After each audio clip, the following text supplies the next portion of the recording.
नमस्कार। साम्राज्यवादी चीन की सोच पर आज चर्चा करेंगे। चीन अपनी साम्राज्यवादी नीतियों के चलते कई देशों की सीमाओं पर बुरी नजर रखता है।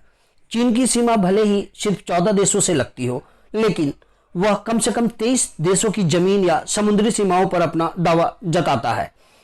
ला ट्रोबे यूनिवर्सिटी की एशिया सुरक्षा रिपोर्ट ने चीन के कारस्तानी का खुलासा किया है। आज हम उस खुलासे के बारे में आपको डिटेल से बतलाएंगे कि 1949 में जब चीन में कम्युनिस्ट शासन की स्थापना हुई, उसके बाद से जितने भी जमीन थे, चीन के चौहद्दी से लगते हुए जो जमीन थे, उसको हथियाने की नीति शुरू हो गई। इसका मतलब हम लोग ये बोल सकते हैं कि 1949 में चीन कम्युनिस्ट का शासन शुरू होने के साथ ही जमीन हथियाने का काम उसका शुरू हो गया। राष्ट्रपति शी जिनपिंग के 2013 में सत्ता में आने के बाद चीन ने भारत से लगी सीमा पर मोर्चाबंदी तेज कर दी। पहले तो था ही, लेकिन उसके बाद 2013 के बाद उसमें ज्यादा मोर्चाबंदी शुरू कर दिया। सबसे पहला पूर्वी तुर्किस्तान है, जो 1934 में पहले हमले के बाद 1949 तक ईस्ट तुर्किस्तान पर कब्जा किया था। 45% आबादी मुस्लिम का है और जितने भी ये तुर्किस्तान में चीन और चीन की जो सैनिक हैं, वहां के रहने वाले मुस्लिमों पर, वहां के रहने वाले लोगों पर जुल्म ढहा। उसके बाद आता है तिब्बत, लगभग 12.5 लाख वर्ग किलोमीटर में फैला हुआ है। 7 अक्टूबर 1950 को 80% बौद्ध आबादी वाले तिब्बत पर कब्जा किया। 12 लाख करोड़ रुपए के खनिज पदार्थ का वहां खान है। सिंधु ब्रह्मपुत्र जैसी नदियों का स्रोत है। उसके बाद आता है इनर मंगोलिया। 1945 अक्टूबर में इनर मंगोलिया पर हमला कर उस पर कब्जा जमा लिया था।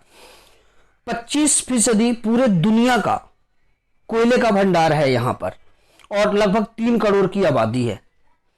उसके बाद आता है ताइवान। ताइवान 35,000 वर्ग किलोमीटर पर फैला हुआ है। 1949 में कम्युनिस्ट की जीत के बाद राष्ट्रवादी ताइवान आए।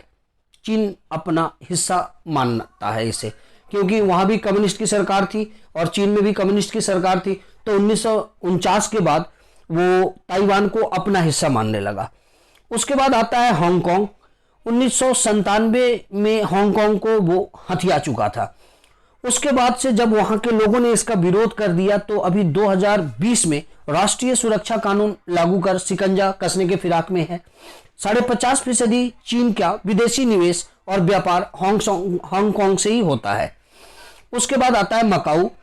450 वर्ष के शासन के बाद 1999 में पुर्तगाली ने इसे जाते जाते चीन को सौंप दिया था। मकाऊ को भी चीन ने 50 साल तक राजनीतिक आजादी दिया था। उसके बाद उसका ही कब्जा हो गया। फिर आते हैं भारत पे। भारत का लगभग 38,000 वर्ग किलोमीटर पर चीन का कब्जा है, जिसमें 14,380 वर्ग किलोमीटर क्षेत्र तो अक्षय चीन का है और इसके अलावा 5,180 वर्ग किलोमीटर का इलाका पीओके का है और पीओके का इलाका जो है वो पाकिस्तान ने चीन को दे दिया है। उसके बाद पूर्वी चीन सागर में जापान से उलझा हुआ है। 81,000 वर्ग किलोमीटर के 8 द्वीप हैं जिसपे चीन की नजर है और इस द्वीप को लेकर चीन और जापान के साथ कई मतभेद होते रहे हैं। उसके बाद 2013 में चीन की वायुसेना जोन बनाने से जापान और चीन के बीच में विवाद बढ़ा था। उन द्वीपों पे चीन चाहता था कि हम अपना वायुसेना का कुछ स्टेशन बना दें, कुछ एयरपोर्ट्स बना दें, जिसको जापान ने ऑब्जेक्शन किया था और उसके बाद फिर उनका अभी तक विवाद चल रहा है। रूस से भी चीन विवाद हुआ था।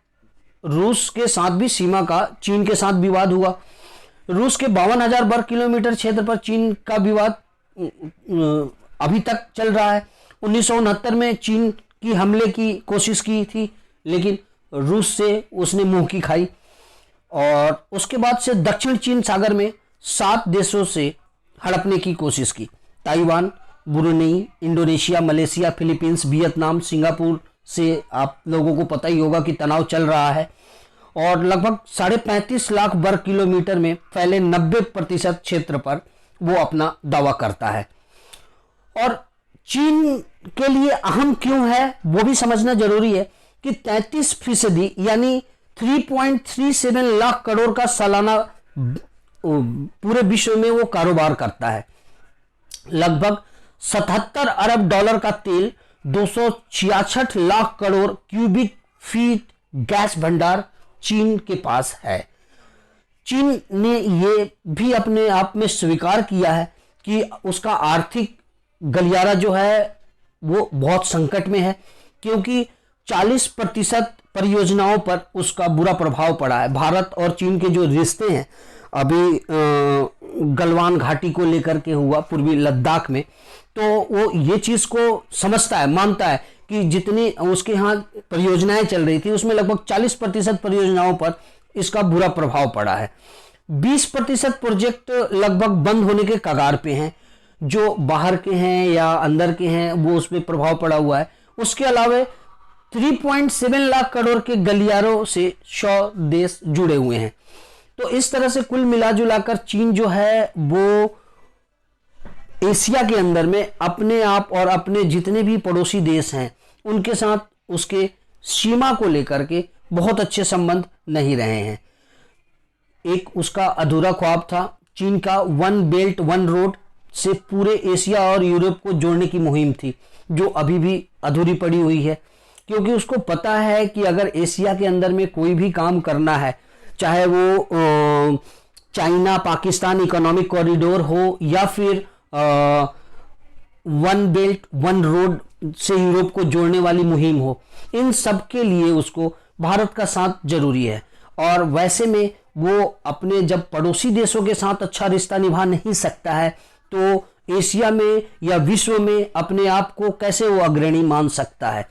तो हम आप लोगों के लिए एक सवाल छोड़ के जाते हैं कि क्या इन परिस्थितियों में जिसमें साम्राज्यवादी नीतियों के कारण उसका और कम्युनिस्ट शासन का जो प्रभाव होता है उसके कारण से क्या चीन इस तरह की जो विस्तारवादी नीति कर रहा है, जो अंतर्राष्ट्रीय भूमि कब्जा करने वाला माफिया की तरह काम कर रहा है, क्या वह सही है? अगर नहीं तो इसका समाधान क्या है?